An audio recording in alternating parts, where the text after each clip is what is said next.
Today's video, we're gonna finish out the desk we did in our last video with a resin seal. First thing I'm gonna do here is we're going to use this gloss heavy gel to create what's called an isolation coat. Basically, the reason I'm doing this is because I wanna make sure that any moisture that might be trapped inside of the material gets locked inside of the material and doesn't end up messing up the resin coat that we're going to do later. And the other reason why I want to do the resin coat, I had mentioned something about this being laminate, and I was a little concerned about how the paint was going to adhere to the laminate.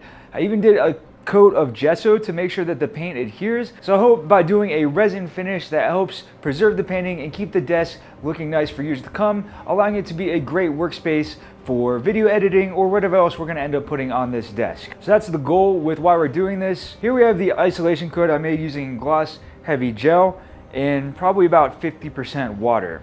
Always when you're doing stuff like this, you kind of want to run a test just to make sure it's going to work with the materials. So right here you can see where I did a little bit of a test on this corner piece of the heavy gloss gel isolation coat.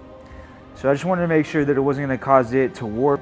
And as you can see, it has a slight glossiness to it. So we'll see how this first coat comes and we'll see where that takes us.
At this point, we've done several layers of isolation coat.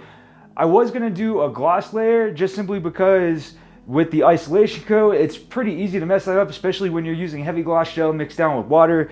It's easy to end up getting brush strokes in it, which if you take a look here at this footage, you can see from certain angles where the light hits it, you can kind of see some of the brush strokes. So I decided to abort doing any other layers and at this point, we're gonna go with the resin coating finish. So here we have our resin that we're gonna be using.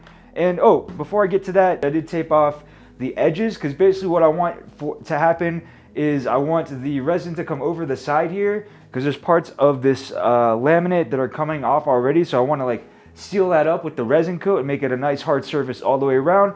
Plus we have these drill holes over here that like go right through the desk. I want the resin to fill those in as well. So that's why I got all this stuff taped off. All right, and so here we have our resin that we're going to be using.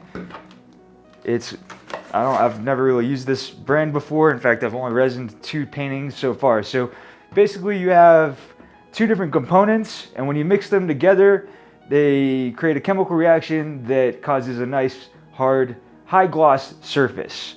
We just want a hard coat finish. We want a usable desk, and we want to protect the painting and the work that we've done so far. So with that said, let's go ahead and get this thing started.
start with the resin finish. It's been about 24 hours, maybe a little bit less since we applied it. It does take a while for the resin finish to harden completely, so when you do something like this, do your best not to touch it. Normally when you work on a smaller piece, you'd want to cover it to make sure no hairs fly around and land on it and get embedded in the resin. Unfortunately, we didn't really have that option in this case. We did actually make a number of mistakes during this process that I want to let you know about, so hopefully you can avoid making the same mistakes. Another effect that happened as a result of using this much epoxy resin is that there was a lot of fumes, and it did affect us in a negative way. So first off, it probably would have been a good idea to detach the desk from the frame itself, or the surface of the desk from the frame itself, simply because it was very messy. This was my first time working with this much epoxy resin at once. Another mistake that I made as well was because I didn't detach the surface of the desk from the frame, there was epoxy resin dripping all over the floor. We had to lay down a bunch of towels to kind of catch some of the resin and prevent it from making a mess, but even that didn't work out so great because it just absorbed through the towel and almost got all the towels stuck to the floor. Luckily, I took the towels off in time to prevent them from being glued to the floor or anything like that. Oh, and we showed you how we had the bottom taped off to kind of prevent that from happening, but that didn't work at all. If you missed the first video where we actually made this painting that we sealed up today, check out this video right here. For other content from the ArtWithMarc YouTube channel that YouTube says would be best for you, check out that video right there. I'll see you in the next one.